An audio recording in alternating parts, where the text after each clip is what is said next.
Chapitre 8, versets 1 à 11. Nous ne lirons que le verset 10 et 11. Alors s'étant relevé et ne voyant plus que la femme, Jésus lui dit, « Femme, où sont ceux qui t'accusaient? Personne ne t'a-t-il condamné ?»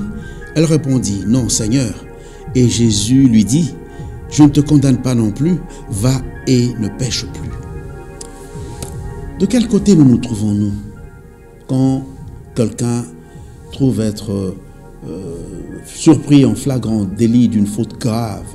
La prostitution, l'adultère et toutes sortes de vices que l'on pourrait commettre contre la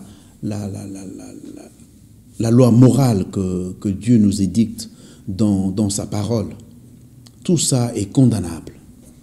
Et quand Jésus se trouve devant une telle situation, il ne se trouve pas du côté de ceux qui condamnent, qui ont un doigt accusateur, un regard qui condamne, qui méprise la personne qui est tombée dans la faute, mais plutôt, il manifeste la miséricorde, la compassion, la patience. Et il regarde à la femme et dit que moi je ne te condamne pas comme les autres. Puisque eux-mêmes, quand ils se sont retirés un à un, ils avaient leur conscience qui leur rappelait toutes les fautes qu'ils ont commises en secret, que personne ne voit, que personne ne connaît. Mais, toi, quelle est ton attitude?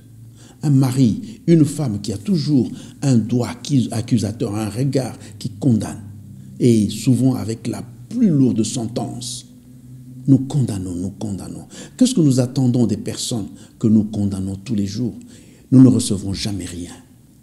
Mais plutôt, mettons-nous du côté de Jésus. Exerçons la miséricorde. Pardonnons. Pardonnons et apprenons à accorder une seconde, une deuxième, une troisième, une quatrième chance à la personne qu'elle se relève et qu'elle ne pêche plus. Que Dieu nous bénisse. C'était là le pasteur Martin dans le pain du jour.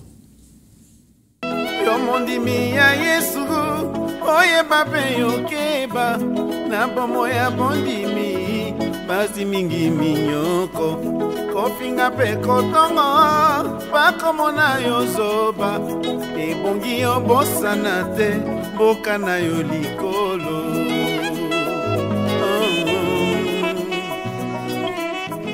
yo mondimi na yo